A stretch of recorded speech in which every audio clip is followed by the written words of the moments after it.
امی کے جانے کے بعد سے اور بھی کمزور ہو گئے ہیں۔ اس عورت کی زبان تو ہرے بھرے پیڑ کو بھی سوکھا کر دے۔ عظمیٰ نے تنفر سے کہتے ہوئے پیار اور فکر سے اپنے بھائی کو دیکھا۔ ارسلان بھی آ کر بیٹھ گیا۔ ادھر ادھر کی باتیں کرتے کرتے پتہ نہیں کیسے ماضی کی طرف رخ مڑ گیا۔ بچپن کی باتیں کرنے لگے۔ سب کا بچپن ایک ساتھ گزرا تھا، ایک ساتھ کھیلتے ہوئے، ایک دوسرے سے روٹھتے مناتے ہوئے، جھگڑے کر کے صلح کرتے ہوئے۔ ارسلان کو پتہ نہیں کون کون سے قصے یاد آ رہے تھے۔ شہید احمد کے ساتھ ہنس ہنس کر وہ باتیں دہرا رہا تھا۔ عظمیٰ اور حمیرہ پھپھو زیر لب مسکراہٹ کے ساتھ سن رہی تھیں۔ مہر بانو خاموشی سے سن رہی تھی۔ سنتے سنتے اچانک ہی اس کا چہرہ زرد ہوا اور وہ وہاں سے اٹھ کر چلی گئی۔ سبھی نے اس کے یوں اٹھ کر جانے کو محسوس کیا، مگر بولا کوئی کچھ نہیں۔ کھانا لگا تو پھر پتہ نہیں کون کون سی یادیں تازہ ہو گئیں۔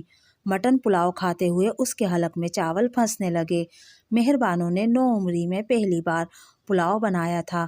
چاول ٹھیک طرح سے دم بھی نہیں آئے تھے کہ شوق کے مارے اس نے جلدی سے ڈھکن ہٹا کر ایک پلیٹ میں پلاؤ نکالا اور شہید احمد کے پاس لے آئی۔ کھا کے دیکھو کیسے بنے ہیں۔ اس کا دل رکھنے کو شہید احمد نے وہ پوری پلیٹ کھا لی۔ چاول سخت تھے، ان میں اچھی خاصی کنی موجود تھی۔ بعد میں جو شہید کے پیٹ میں درد ہوا وہی جانتا تھا۔ یاد ہے بھائی، ایک بار مہر نے کچا پلاؤ کھلا دیا تھا آپ کو، رات بھر پیٹ کا درد لے کر بیٹھے رہے تھے۔ عظمیٰ اچانک ہی بولی تھی۔ ہاں، شہید دھیرے سے مسکرا دیا۔ مہر بانو کا چہرہ حسب معمول سپاٹ تھا۔ یہ تو سب کچھ بھول گئی ہے، بولنا بھی، مسکرانا بھی۔ شہید احمد نے تعصب سے سوچا۔ اور یاد ہے ایک بار مہر اور آپ؟ عظمیٰ کو پھر کچھ یاد آیا۔ وہ بڑے جوش و خروش کے ساتھ شروع ہو گئی تھی۔ کیا فضول باتیں لے کر بیٹھ گئی ہو؟ یہ کوئی موقع ہے گڑے مردے اکھاڑنے کا؟ مہر نے انتہائی تلخ لہجے میں اسے ٹوکا تھا۔ عظمیٰ کے چہرے پر خفت چھا گئی۔ باقی سب چپ چاپ یوں کھانا کھا رہے تھے جیسے کچھ ہوا ہی نہیں۔ عفت نے آج کل نئی ضد پکڑ لی تھی۔ نیا گھر، بلکہ یوں کہنا مناسب ہوگا کہ نئی جگہ، کسی دوسری جگہ نیا گھر لینے کی فرمائش اب ضد کی صورت اختیار کر گئی تھی۔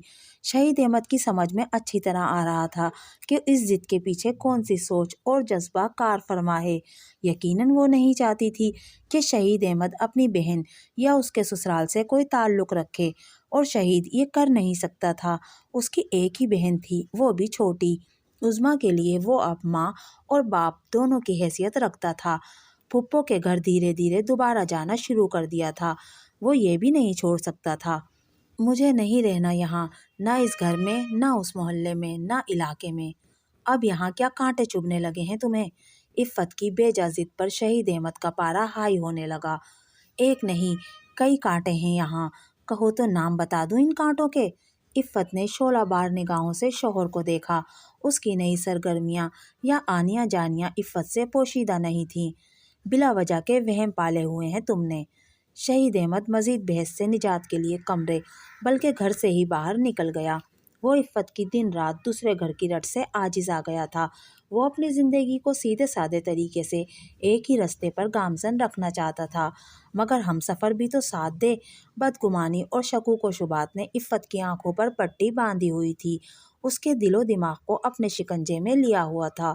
مرد کے قدموں میں کہیں لغزش اگر نظر بھی آئے تو عورت کے لیے بہت صبر اور احتیاط کا مقام ہوتا ہے۔ شور مچانے سے مرد مزید بے باک ہو جاتا ہے۔ پھر شہید احمد تو اپنے قدموں کو، اپنی ذات کو، اپنے آپ کو، اپنی بیوی بچے تک محدود رکھنا چاہتا تھا، مگر بیوی کی دن رات کی چیخ چیخ اسے گھر اور گھریلو زندگی سے بیزار کر رہی تھی۔ عفت کا شک اس کی پاک دامنی کو کھائے جا رہا تھا۔ ٹھیک ہے، اس نے مہر بانو سے محبت کی تھی، مگر وہ اس کا ماضی تھا۔ اب جو کچھ مہر بانو کی زندگی تھی، اس کے حالات تھے۔ اسے مہر بانو سے ہمدردی ضرور تھی، مگر وہ اس ہمدردی کو بنیاد بنا کر اپنے گھر اور ازدواجی زندگی کو داؤ پر نہیں لگا سکتا تھا۔ وہ جب بھی یہ سب کچھ عفت کو سمجھانے کی کوشش کرتا، وہ اس کا الٹا مطلب لیتی۔ شہید احمد کی صفائی سے اسے لگتا کہ ضرور دال میں کچھ کالا ہے، ضرور دل میں کوئی کھوٹ ہے، جو شہید احمد یوں بار بار اپنی صفائی پیش کر کے خود کو بے گناہ ثابت کرنے کی کوشش کر رہا ہے۔ عفت تنی ہوئی تھی، شہید احمد کھنچنے لگا تھا۔ دونوں کے درمیان رشتہ کیوں کر قائم رہتا؟ 1, 2, 3, 4 اور پھر 5واں دن بھی گزر گیا۔ شہید احمد نے آرزو کے سامنے موبائل رکھ دیا۔ سامنے اسکرین پر عاطف کا نمبر چمک رہا تھا۔ ایک کلک کرنا تھا اور اس سے رابطہ ہو جاتا۔ آپ خود کیوں نہیں کر لیتے اس سے بات؟ آپ کا بیٹا ہے۔ ایک دم ہی لاپرواہ ہو کر بیٹھ گیا آرام سے۔ آرزو کو شدید غصہ آ رہا تھا، عاطف پر بھی اور شہید احمد کی، اور اپنی ماں کی بے چینی اور بے قراری دیکھ کر اور زیادہ تیش کھانے لگتی۔ ہر آٹھ پر وہ یوں چونکتے جیسے عاطف آیا ہوگا۔ نظریں مستقل دروازے پر لگی ہوئی تھیں۔ شہید احمد خاموشی سے آرزو کو دیکھ رہے تھے، آنکھوں میں التجا تھی۔ اچھا بھائی۔ آرزو نے عاطف کا نمبر کلک کر دیا۔ بیل جا رہی تھی۔ ہیلو، میں آرزو بات کر رہی ہوں۔ آپ شاید بہت مصروف ہوں گے، تبھی بھول گئے کہ یہاں آپ کا انتظار ہو رہا ہے، شدت کے ساتھ آرزو بغیر سے کسی تمہید کے شروع ہو گئی۔ آرزو، میری بات غور سے سنو۔ امی کو پتہ چل گیا ہے کہ میں ابو اور پپو سے رابطے میں ہوں۔ وہ بہت غصے میں ہیں۔ مجھ سے وعدہ لیا ہے انہوں نے، قسم اٹھوائی ہے کہ میں ابو سے نہ ملوں، نہ ہی بات کروں۔ میں اسی لیے نہیں آ سکا۔ عاطف بولتے بولتے سانس لینے کو رکا۔ پھر کب آؤ گے؟ آرزو کی مضطرب آواز جیسے کسی گہرے کنویں سے آ رہی تھی۔ مجھے خود نہیں معلوم۔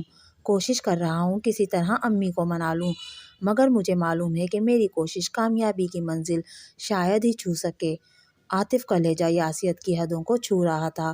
ابو اور پھپھو کو ہرگز کچھ مت بتانا، دعا کرنا کوئی راستہ نکل آئے۔ عاطف کا شکستہ لہجہ اسے توڑ گیا۔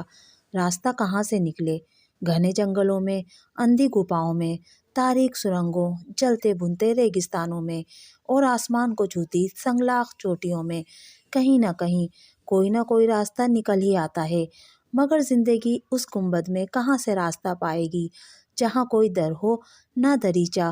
آرزو خیالات کی بھول بھلائیوں میں ایسی الجھی کہ ان دو چہروں کی طرف دھیان بعد میں گیا جو کرب کی لکیریں خود پر سجائے بے آنس آنکھوں اور نامراد دلوں کے ساتھ سر جھکائے بیٹھے تھے۔ دروازے کی طرف دیکھنے کا اور دیکھتے رہنے کا کیا فائدہ تھا؟ آنے والے کی آمد کا راستہ نفرت کے زہریلے کانٹوں سے اٹ گیا تھا۔ آرزو ماں اور ماموں کے دکھی مایوس چہرے دیکھ کر خود کو ملامت کر رہی تھی۔ اسے سوچنا چاہیے تھا کہ عاطف اتنے دن نہیں آیا تو ضرور کوئی خاص وجہ ہوگی۔ اس نے بے سوچے سمجھے اسپیکر کھول کر ماموں کے سامنے موبائل رکھ دیا اور انہوں نے سن لیا وہ سب جو انہیں نہیں سننا چاہیے تھا۔ جو عاطف انہیں نہیں بتانا چاہتا تھا وہ انہیں پتہ چل گیا۔ اذیت ناک خاموشی کا اندھیرا کمرے میں موجود 3 نفوس کے درمیان پھیلا ہوا تھا۔ اس اندھیرے میں کسی کو کچھ بھی نظر نہیں آ رہا تھا، نہ ایک دوسرے کے چہرے، نہ زندگی کا وجود، نہ وہ خوشی جو کچھ دنوں ان کے ہمراہ رہی پھر ساتھ چھوڑ گئی۔ اسی اندھیرے میں تینوں ایک دوسرے سے نظریں چرائے بیٹھے رہے۔ وہ حسب معمول آن لائن تھی، اپنی کھنکتی ہنسی کے ہمراہ۔ آج کل آپ بڑے چپ چپ سے ہیں؟ سوال کے ہمراہ تشویش کا رنگ بھی تھا۔ خاموشی کوئی بری چیز تو نہیں؟ عاطف نے اس بات کی حمایت میں کہا جو دھیرے دھیرے اس کے اندر بس رہی تھی۔ مجھے خاموشی اچھی نہیں لگتی۔ ثانیہ کا انداز ایسا تھا جیسے کہنے کے ساتھ ساتھ اپنی تیکھی سی ناک بھی سکڑی ہو۔ معلوم ہے جہاں تم ہوتی ہو وہاں خاموشی خود ہی اٹھ کر بھاگ جاتی ہے، عاطف نے دھیرے سے کہا تھا۔ اسے تعریف سمجھوں یا؟ تعریف سمجھیے۔ آج پہلی بار آپ نے میری تعریف کی ہے، وہ بھی اس بات پر جس پر گھر والوں سے اکثر ڈانٹ ہی سننے کو ملتی ہے۔ ثانیہ کا انداز روٹھا روٹھا سا تھا۔ آپ بے فکر رہیں، اس گھر میں آپ کو اپنی اس عادت پر ڈانٹ ہرگز نہیں پڑے گی۔ امی تو چاہتی ہی یہی تھی کہ گھر میں کوئی بولنے والا طوطا یا مینا ہو۔ عاطف بے ساختہ بولا تھا اور وہ بے ساختہ ہی ہنسی تھی۔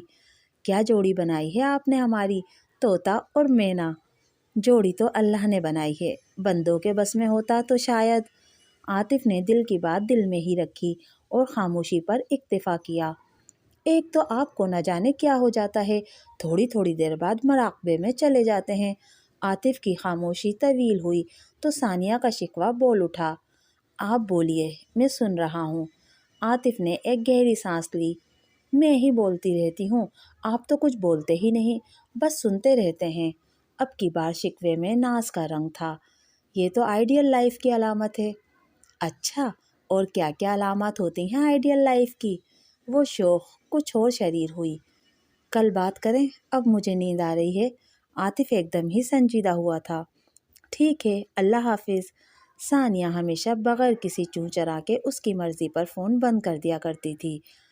آرزو، کاش تم مجھے نہ ملی ہوتی یا مل گئی ہوتی۔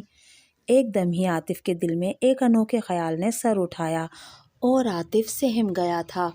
زندگی میں ایسے خیالات کی کوئی گنجائش نہیں تھی، پھر بھی پتہ نہیں کسی کونے خدرے سے اس طرح کی سوچ خود رو پودے کی طرح سر اٹھا کر اپنی موجودگی کا اظہار کرتی تھی۔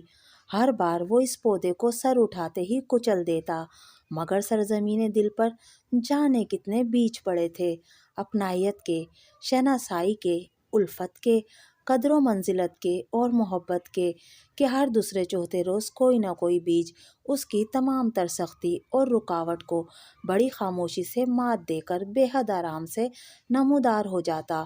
فاتحانہ انداز میں وہ عاطف کو دیکھتا اور عاطف کی بے بسی کی کوئی انتہا نہ رہتی۔ آج آرزو سے بات کر کے دل کی بے کلی کچھ اور بڑھ گئی تھی۔ ثانیہ سے حالانکہ روز بات ہوتی تھی، جب تک بات ہوتی وہ ثانیہ کے ہمراہ رہتا، بات ختم، اس کی موجودگی کا احساس بھی ختم۔ مگر یہ آرزو کیا جادو کرنی تھی کہ ہر وقت ہر پل اس کے خیال کے ساتھ ساتھ تھی۔ وہ دیکھنا نہیں بھی چاہتا تو اسے نظر آ جاتی، وہ سوچنا نہیں بھی چاہتا مگر وہ اس کے خیالوں میں دندناتی رہتی۔ کیا مصیبت بن گئی ہے یہ زندگی۔ عاطف نے آنکھیں زور سے میچتے ہوئے تکیے میں منہ گھسیڑا۔ آرزو کے ساتھ ساتھ اس وقت اسے اپنے باپ کا خیال شدت سے آ رہا تھا۔ پتہ نہیں کیسے ہوں گے۔ اس کا اضطراب اور بے چینی حد سے سوا ہو رہی تھی اور اس سے زیادہ مضطرب اور بے قرار عفت ہو رہی تھیں۔ ان کا بس نہیں چلتا تھا کہ پل پل بیٹے کے ساتھ رابطے میں رہتی۔ نوکری کی مجبوری تھی، ورنہ ایک لمحے کو بھی عاطف کو اپنی نظروں سے اوجھل نہ ہونے دیتی۔ جب تک وہ شام میں واپس گھر نہیں آ جاتا، وہ جلے پیر کی بلی بنی گھر میں ادھر سے ادھر چکر لگاتی رہتی۔ عاطف کو خاموش اور اداس دیکھتی تو اس پر برس پڑتی۔ آج بھی اسے چپ چاپ کھانا کھاتے دیکھ کر ان کا لہجہ تند ہو گیا۔ تم کس بات کا سوگ منا رہے ہو؟ کسی بات کا نہیں۔ آپ پلیز کسی کے بھی بارے میں سوچ سوچ کر ہائے پر مت ہوں۔ ڈاکٹر نے پرسکون اور خوش رہنے کو کہا ہے۔ عاطف کو ماں کی صحت کی، ذہنی حالت کی بہت فکر تھی۔ خوش کیسے رہ سکتی ہوں؟ پہلے تمہارے باپ کی مہربانیوں نے خوشیوں کو مجھ سے دور کر دیا، اب اس شخص کی جگہ تم نے لے لی ہے۔ میں آپ کے پاس ہوں اور آپ کے ہی ساتھ ہوں۔ آپ مجھ پر اعتبار نہیں کر رہی، اپنے ساتھ ساتھ مجھے بھی پریشان کر رہی ہیں۔ عاطف نے بے بسی کی آخری حدوں کو چھوتے ہوئے ماں کو دیکھا۔ بیک وقت دو ایسے لوگوں سے محبت کرنا جو آپس میں بیگانگی اور نفرت کا رشتہ رکھتے ہیں بہت ہی جانگسل اور مشکل کام ہے، راہ میں سانسیں اکھڑنے والا معاملہ ہوتا ہے۔ عاطف کی حالت کچھ اس طرح کی ہو گئی تھی کہ جیسے ایک طرف شہید احمد اور دوسری طرف عفت، دونوں اس کا ایک ایک بازو پکڑ کر اپنی اپنی طرف گھسیٹ رہے ہوں۔ درمیان میں کھڑا عاطف تکلیف سے ادموا ہوا جا رہا تھا۔ اس کا محبت بھرا دل بیک وقت دو متضاد سمتوں میں کھنچ کر ٹکڑے ٹکڑے ہو رہا تھا۔ اس کے وجود کے پرزے پرزے ہو رہے تھے، پرخچے اڑ رہے تھے اور وہ بے بسی کے عالم میں خود کو بکھرتا ہوا دیکھ رہا تھا۔ دوستو، یہ تھا مکمل ناول نسخہ ہائے وفا کا 11واں حصہ۔ آپ کو میری آج کی ویڈیو کیسی لگی مجھے کمنٹ کر کے ضرور بتائیے گا۔ اگر ویڈیو پسند آئی تو پلیز میرے چینل کو سبسکرائب کیجیے، میری ویڈیو کو لائک اور شیئر کیجیے۔ ملتے ہیں اگلی ویڈیو میں، تب تک کے لیے اللہ حافظ۔